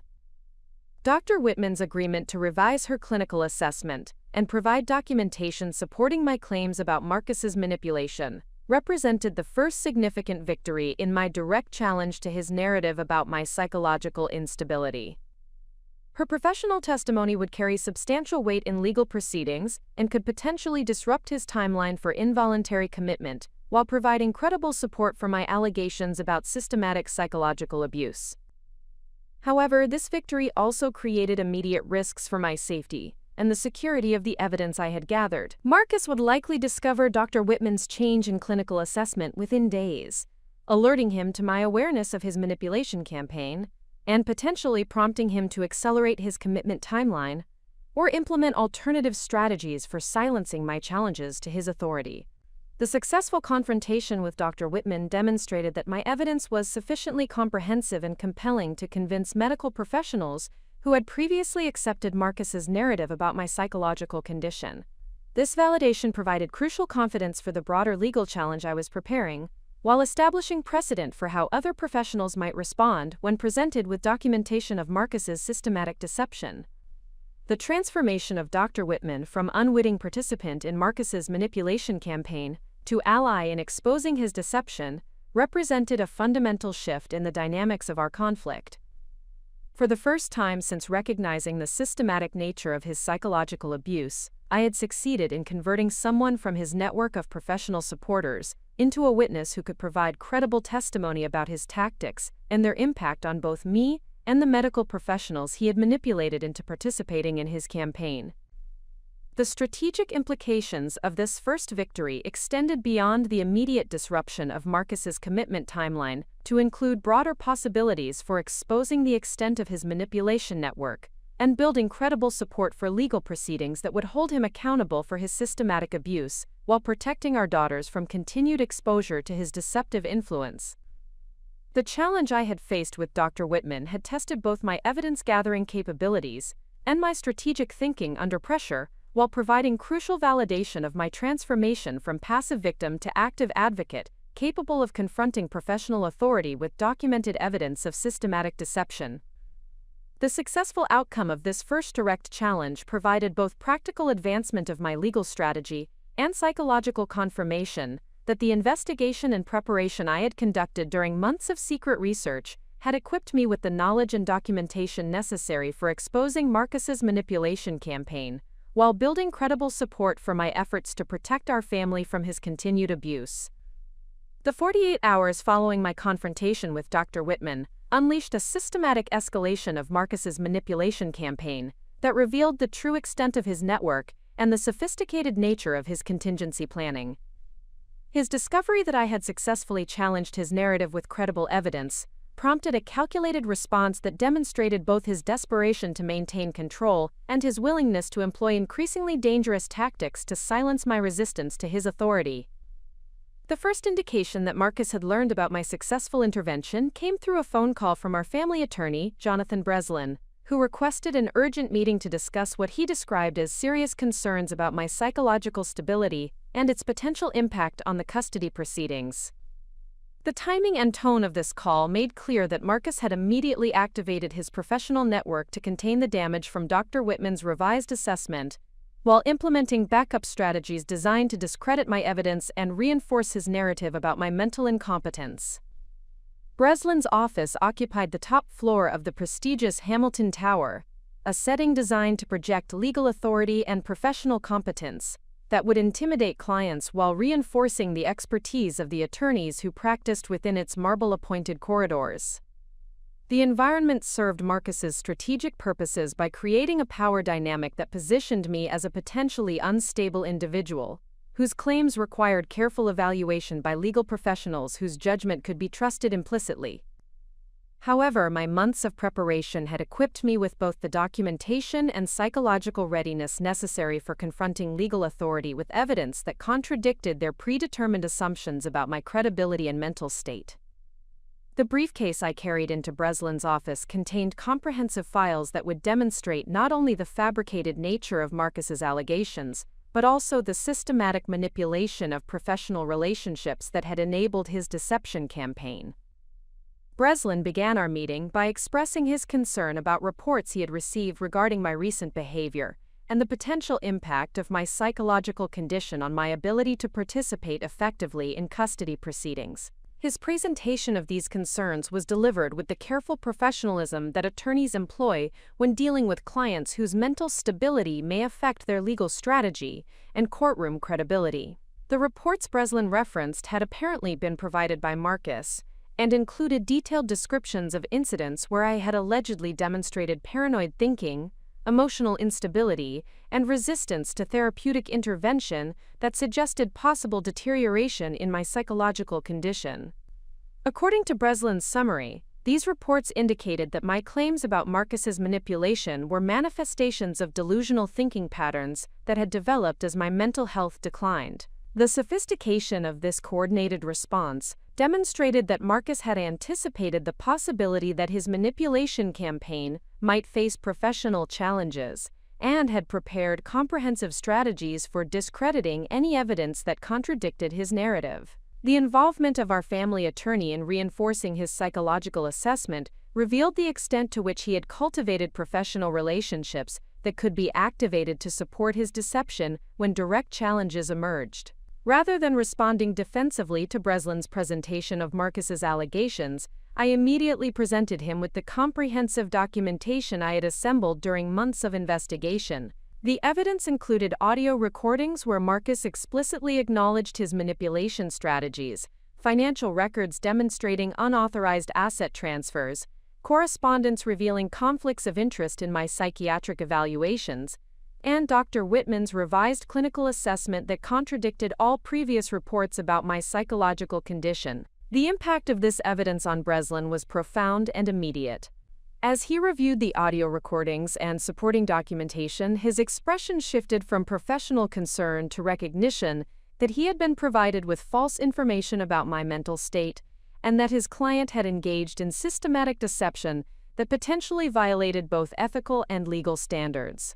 The recordings were particularly compelling because they captured Marcus discussing his manipulation tactics in clinical terms that demonstrated both his understanding of psychological abuse techniques and his deliberate implementation of strategies designed to undermine my credibility while positioning himself as a concerned spouse managing his wife's mental health crisis. Breslin's initial response reflected the professional dilemma faced by attorneys who discover that their clients have provided false information that compromises the integrity of legal proceedings. His acknowledgement that the evidence fundamentally contradicted Marcus's reports about my psychological condition created immediate concerns about his continued representation of Marcus while raising questions about his ethical obligations regarding the false information he had been provided.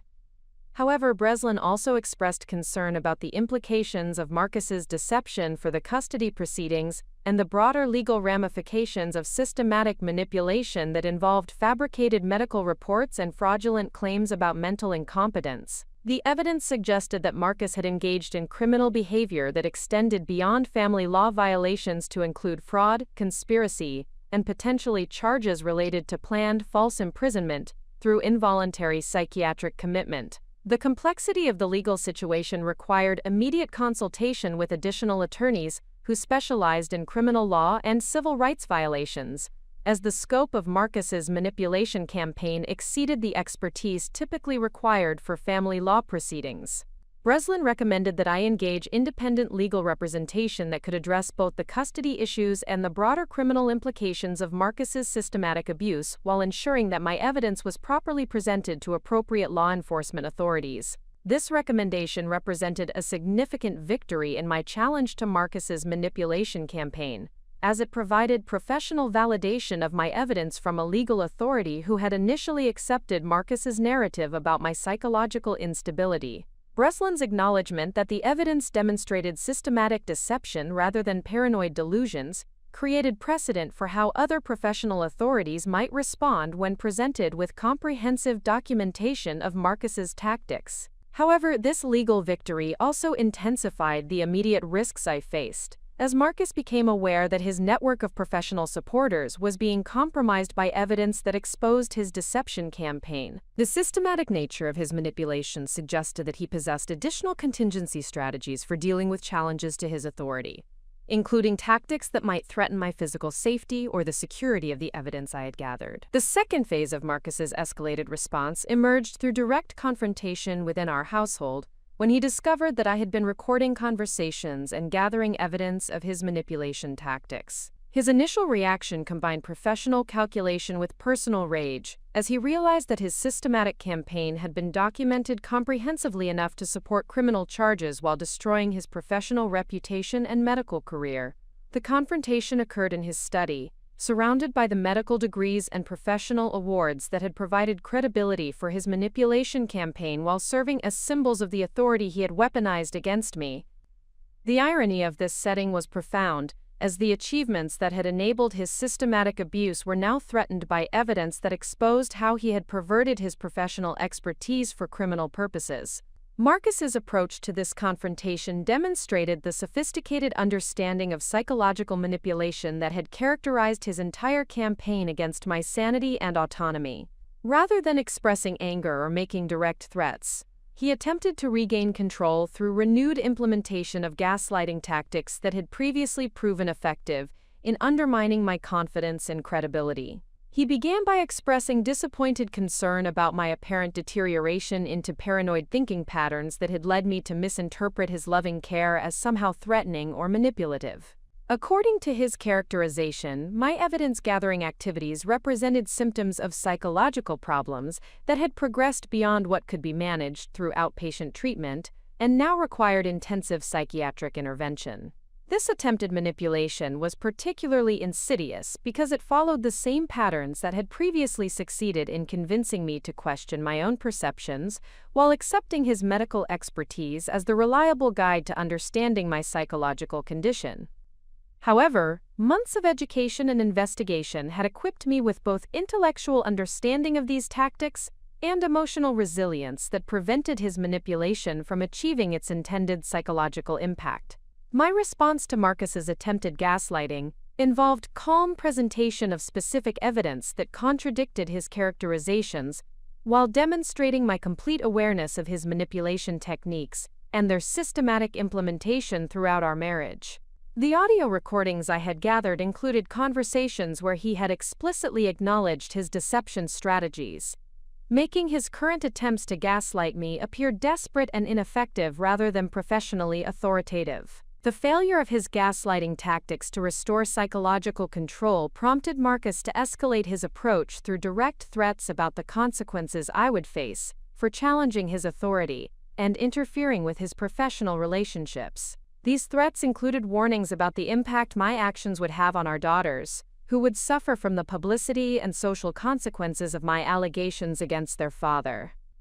However, these threats also provided additional evidence of Marcus's calculated approach to psychological manipulation, as I was able to record his explicit acknowledgement of his willingness to harm our children's welfare, to maintain his control over our family dynamics. This documentation would prove crucial for custody proceedings and criminal investigations that would evaluate his fitness as a parent and his willingness to prioritize his own interests over our daughters' emotional security. The third component of Marcus's escalated response involved activation of his broader professional network to implement coordinated challenges to my credibility that extended beyond the medical and legal professionals he had previously influenced. This network included colleagues at the hospital where he practiced, members of professional medical associations, and community leaders who had accepted his narrative about being a dedicated surgeon whose wife's mental illness created personal challenges that he managed with exceptional patience and professional expertise. The systematic activation of this network created immediate challenges for my social relationships and community standing, while generating coordinated pressure designed to isolate me from potential sources of support and advocacy. The sophistication of this response demonstrated that Marcus had prepared comprehensive contingency strategies for managing threats to his manipulation campaign while maintaining his professional reputation and community standing. However, the coordinated nature of these attacks also provided evidence of conspiracy and systematic deception that would support both criminal charges and civil litigation against Marcus and his enablers. The documentation I had gathered during months of investigation had prepared me to recognize these tactics as further confirmation of his calculated approach to psychological abuse, rather than legitimate concerns about my mental stability. The gathering storm represented by Marcus's escalated response created both immediate dangers and strategic opportunities for advancing my legal challenge, while protecting our daughters from continued exposure to his manipulative influence. The intensity of his reaction confirmed that my evidence posed genuine threats to his authority and professional standing, while demonstrating his willingness to employ increasingly desperate tactics to maintain control. The comprehensive nature of his response also revealed the full extent of his manipulation network and provided opportunities for gathering additional evidence about the systematic nature of his deception campaign. Each professional relationship he activated in his defense created potential witnesses and documentation that could support broader legal proceedings while demonstrating the scope of his criminal enterprise. The storm that Marcus had unleashed would ultimately provide the final evidence necessary for completely exposing his manipulation campaign, while establishing the foundation for legal proceedings that would hold him accountable for his systematic abuse and protect our family from his continued influence. The moment when my accumulated evidence reached the critical threshold necessary for complete exposure of Marcus's manipulation campaign arrived through an unexpected source that would transform the dynamics of our legal confrontation while providing irrefutable documentation of his systematic deception. Dr. Samuel Chen, the chief psychiatrist at Metropolitan Medical Center, and Marcus's former colleague from residency training, contacted me directly after reviewing the clinical files and professional correspondence that had been shared within their psychiatric consultation network regarding my case. Dr. Chen's call represented a breakthrough that exceeded anything I had anticipated during months of careful evidence gathering and strategic planning. His position as department chief provided him with access to comprehensive documentation of Marcus's manipulation of professional relationships, while his medical expertise enabled him to recognize the systematic nature of the psychological abuse campaign that had been disguised as legitimate clinical concern for a colleague's spouse experiencing mental health challenges. The conversation with Dr. Chen took place in his office at Metropolitan Medical Center, a clinical environment that reinforced the gravity of the revelations he was prepared to share, while providing professional legitimacy for the evidence that would fundamentally alter the trajectory of legal proceedings against Marcus. The setting represented the institutional authority of medical practice being aligned against Marcus, rather than supporting his narrative about my psychological instability. Dr. Chen began our meeting by acknowledging the professional ethical concerns that had motivated his decision to contact me directly rather than continuing to observe Marcus's manipulation campaign through traditional colleague consultation processes.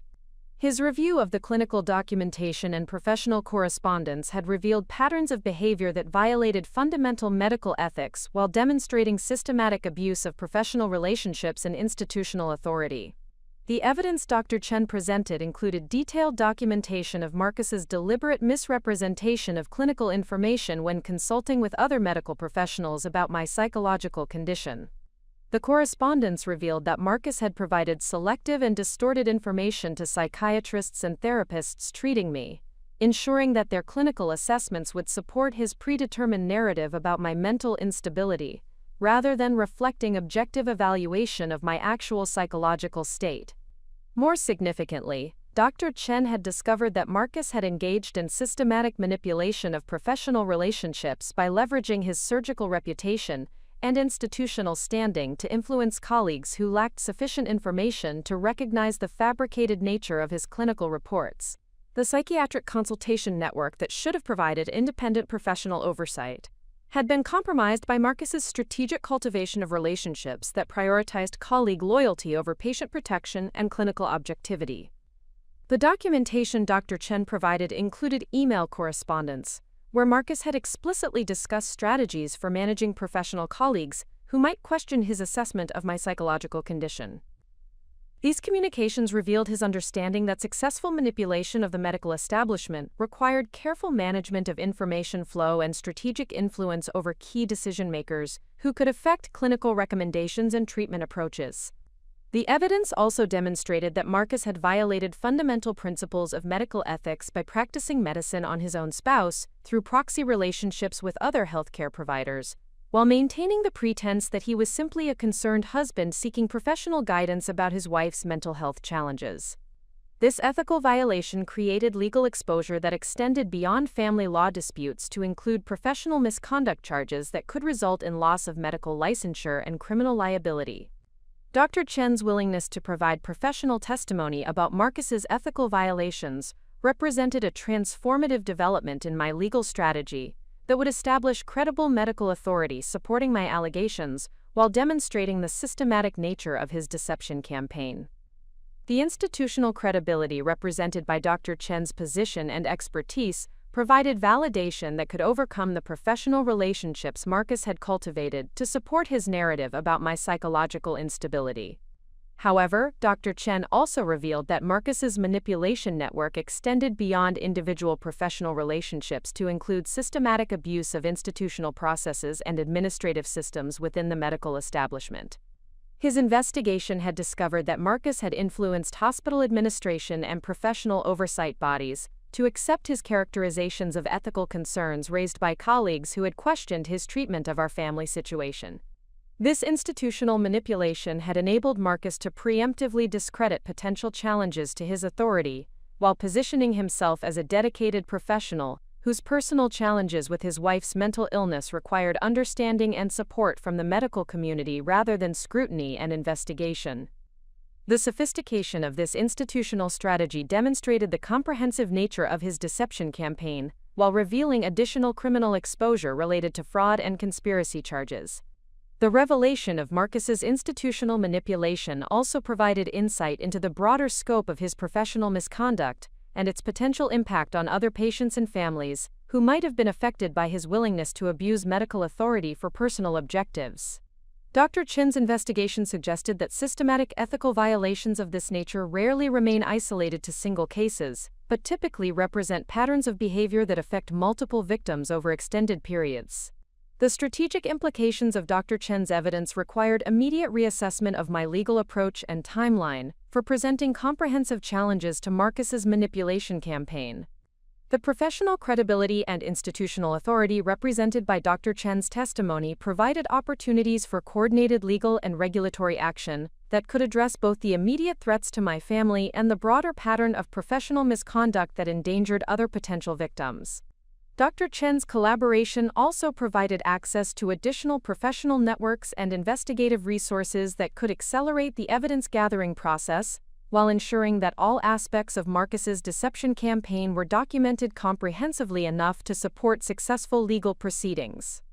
The institutional credibility he represented could facilitate cooperation from other medical professionals who might have observed concerning behavior but lacked sufficient context to recognize its systematic nature. The psychological impact of gaining Dr. Chen's support represented validation of my investigation and evidence gathering that exceeded anything I had experienced during previous challenges to Marcus's authority. The recognition from a respected medical professional that my perceptions and documentation were not only accurate but also represented systematic criminal behavior provided confidence that reinforced my commitment to complete exposure of his manipulation campaign. However, Dr. Chen also warned that Marcus's discovery of our collaboration would likely prompt escalated response tactics that could include direct threats to my physical safety or attempts to discredit my evidence through coordinated attacks on my credibility that leveraged his remaining professional relationships.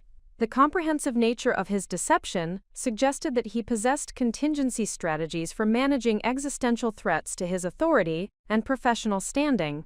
This warning required immediate implementation of security measures and strategic planning that would protect both the evidence I had gathered and my ability to present testimony in legal proceedings, while ensuring the safety of our daughters who remained vulnerable to Marcus's manipulation and potential retaliation efforts.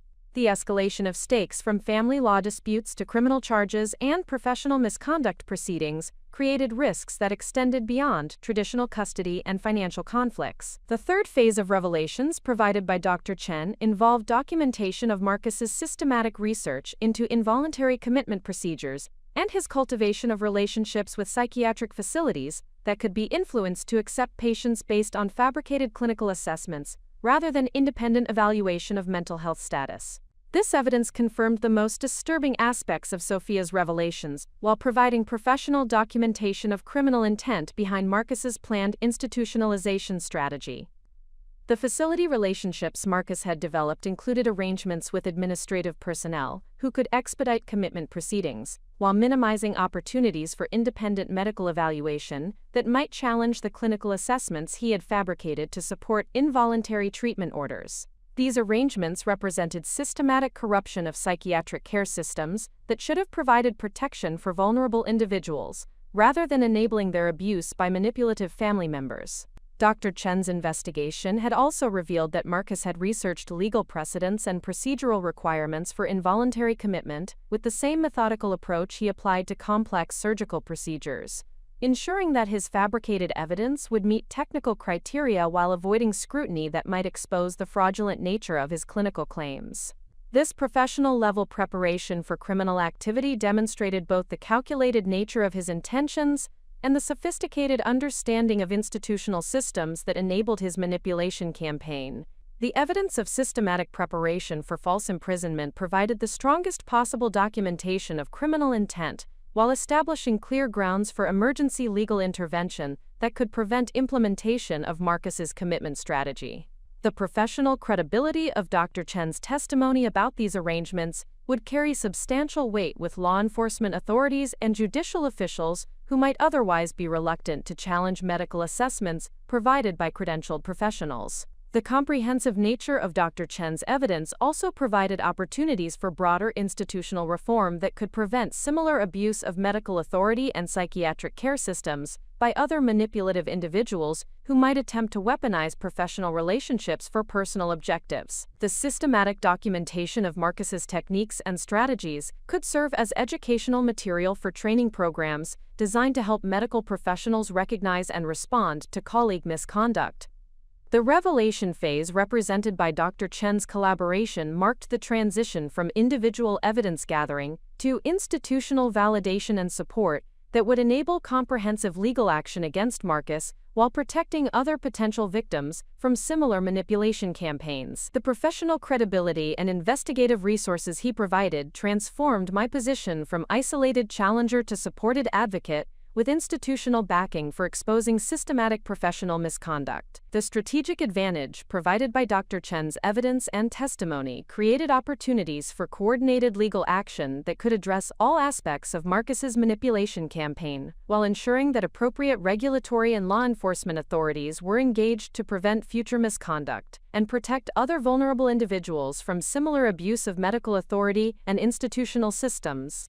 The revelation of the full scope of Marcus's deception campaign through Dr. Chen's professional investigation provided both the evidence necessary for achieving justice and the institutional support required for ensuring that his systematic abuse of professional relationships and medical authority would result in appropriate accountability and systemic reforms that could prevent similar crimes from affecting other families and individuals. The transformation of my position from isolated victim to supported advocate with professional institutional backing represented the culmination of months of patient evidence gathering, while establishing the foundation for comprehensive legal proceedings that would expose the full extent of Marcus's manipulation campaign and ensure appropriate consequences for his systematic abuse of medical authority and family relationships.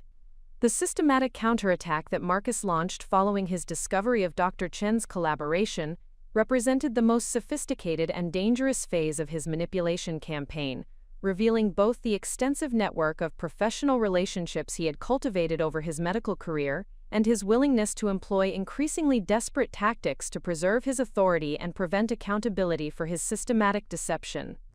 The coordinated nature of this resistance demonstrated that Marcus possessed contingency strategies for managing existential threats to his professional standing, while attempting to discredit evidence that could result in criminal charges and permanent destruction of his medical career.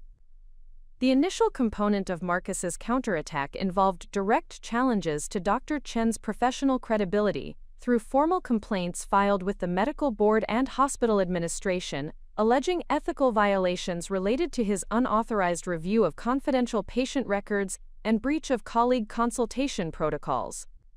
These complaints were strategically crafted to exploit legitimate concerns about patient privacy and professional boundaries, while creating institutional pressure that could force Dr. Chen to withdraw his support for my legal challenge, or compromise his willingness to provide testimony about Marcus's manipulation campaign. The sophistication of these complaints reflected Marcus's comprehensive understanding of medical ethics and institutional governance systems that could be weaponized to silence potential witnesses, while creating plausible justification for challenging their credibility and professional standing.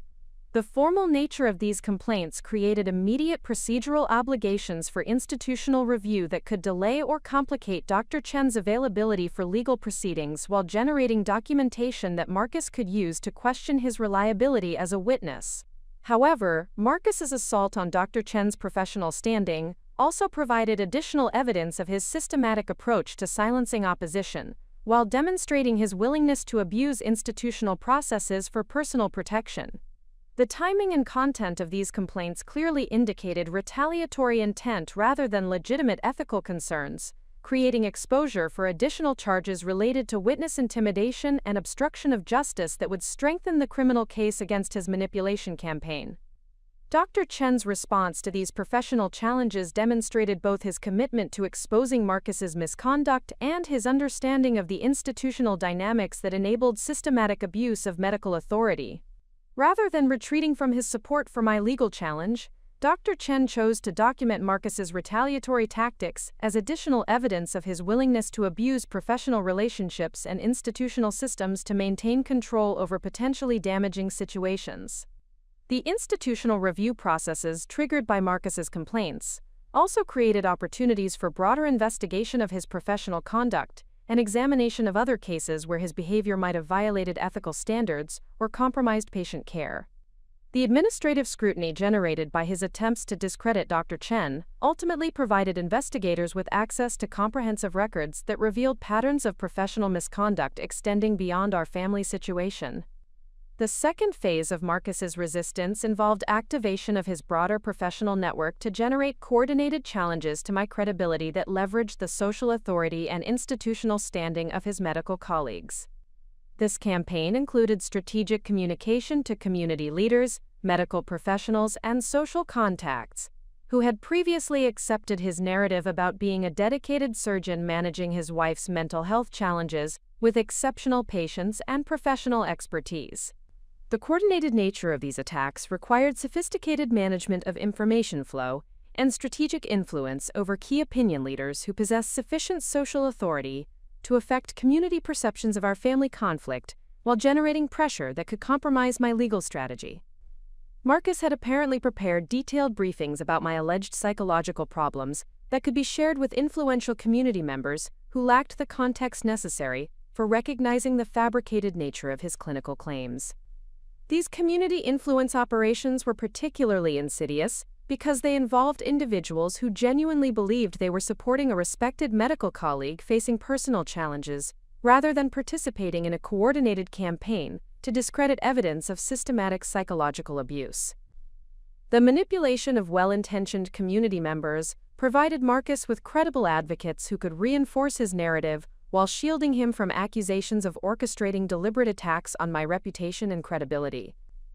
However, the systematic nature of these influence operations also created evidence of conspiracy and coordinated deception that could support broader legal charges while demonstrating the comprehensive scope of Marcus's manipulation campaign. The documentation I had gathered during months of investigation included recordings and correspondence that revealed his strategic planning for managing community perceptions and his explicit acknowledgement of the fabricated nature of claims he was asking others to support.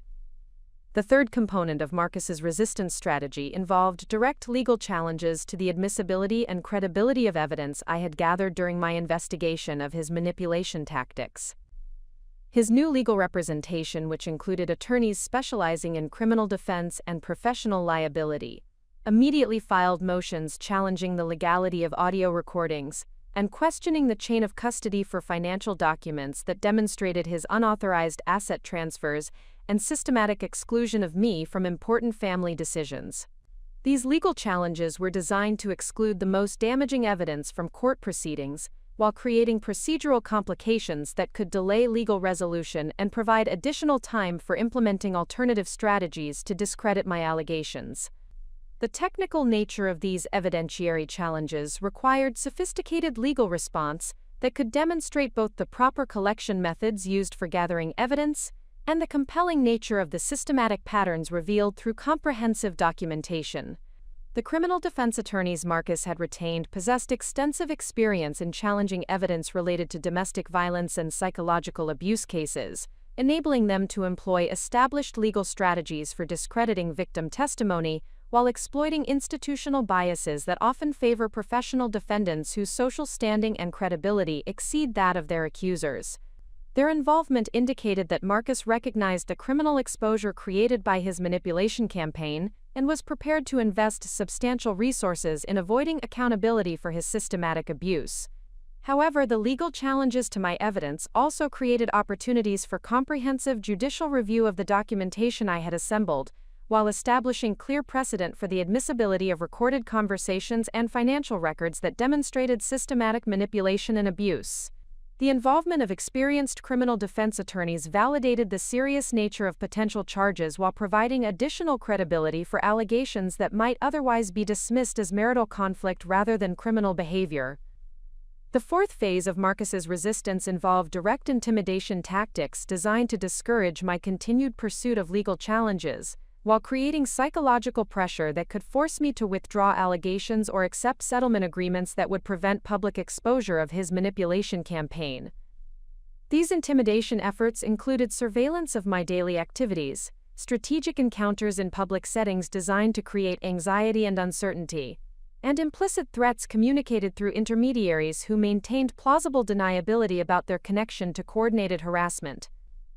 The surveillance activities were particularly sophisticated and included monitoring of my communications, tracking of my location and movement patterns, and observation of my interactions with legal representatives and potential witnesses. The systematic nature of this surveillance suggested professional implementation that exceeded the resources typically available to individual defendants, while indicating Marcus's willingness to employ criminal tactics to protect himself from accountability for previous criminal behavior. The psychological impact of recognizing that I was under systematic surveillance created additional stress and anxiety that Marcus apparently hoped would compromise my ability to participate effectively in legal proceedings, while providing evidence that could be used to support renewed claims about my psychological instability and paranoid thinking patterns. The sophistication of these intimidation tactics demonstrated his understanding of psychological manipulation techniques that could be employed outside therapeutic or family settings to achieve strategic objectives.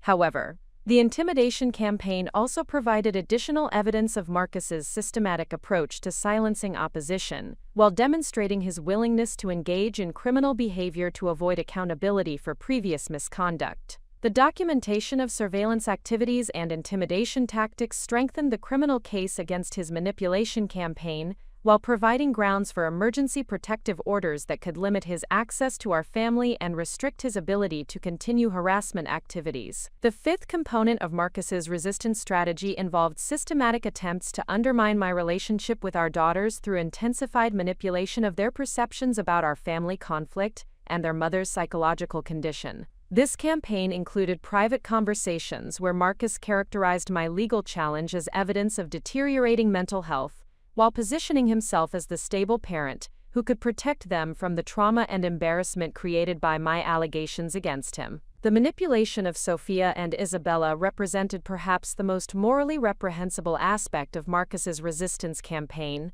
as it involved using our children's natural concerns about family stability to generate support for his efforts to avoid accountability, while potentially damaging their psychological development through systematic exposure to deception and manipulation techniques. The intensity of these manipulation efforts suggested Marcus's recognition that maintaining our daughters' support was crucial for his broader strategy of discrediting my allegations. The systematic nature of Marcus's manipulation of our children also created opportunities for professional evaluation and intervention that could protect Sophia and Isabella from continued psychological abuse, while providing expert testimony about the impact of manipulation campaigns on child development and family relationships. The involvement of child psychology specialists in evaluating our family dynamics would ultimately provide additional professional support for legal proceedings, while ensuring appropriate protection for our daughters regardless of the outcome of criminal charges against Marcus.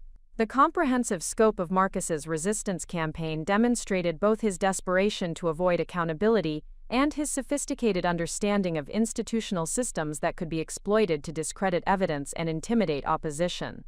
However, the systematic nature of his resistance also provided extensive documentation of his willingness to engage in criminal behavior, while revealing the full extent of his manipulation network and the sophisticated techniques he employed to maintain control over potentially damaging situations. The evidence generated by Marcus's resistance efforts ultimately strengthened the legal case against his manipulation campaign, while providing compelling demonstration of the systematic and calculated nature of his psychological abuse and institutional manipulation. The coordinated attacks on professional witnesses, the legal challenges to evidence, the intimidation tactics, and the continued manipulation of our children created comprehensive documentation of criminal intent that would support successful prosecution while ensuring appropriate protection for our family and other potential victims of his systematic misconduct. Up next, you've got 2 more standout stories right on your screen. If this one hit the mark, you won't want to pass these up. Just click and check them out. And don't forget to subscribe and turn on the notification bell so you don't miss any upload from us.